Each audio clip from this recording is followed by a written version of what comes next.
ప్రతిఘటన టీవీకి స్వాగతం. క్షణక్షణం మీకోసం. సంధ్య థియేటర్ ఘటనపై కేసులో పోలీసులు దర్యాప్తును ముమ్మరం చేశారు.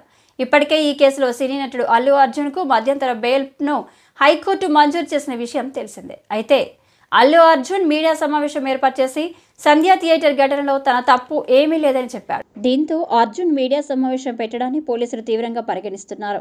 బెయిల్ నిబంధనలు ఉల్లంఘించారని పేర్కొంటున్నారు. ఈ క్రమంలో ఆయన బెయిల్ రద్దుపై పోలీసులు అపీల్ పిటిషన్ దాఖలు చేయనున్నట్లు తెలిసింది. ఇవాళ హైకోర్టులో పిటిషన్ దాఖలు చేసే అవకాశం ఉంది. ఘటన జరిగిన రోజు అల్లు అర్జున్ తీరుపైన పోలీసులు అసంతృప్తితో ఉన్నారు.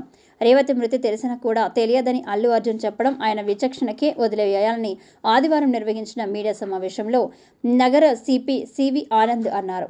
థియేటర్లో ఉన్న అల్లు అర్జున్కు పోలీసులు విషయం చెప్పారని, కానీ రేవతి మృతి మరుసటి రోజు తెలిసిందని అల్లు అర్జున్ మాట మార్చారంటూ సిపి పేర్కొన్నారు. మీడియా సమావేశంలో సంధ్య థియేటర్ ఘటన సమయంలో వీడియోలను ప్రదర్శిస్తూ సిపి ప్రజెంటేషన్ ఇచ్చారు.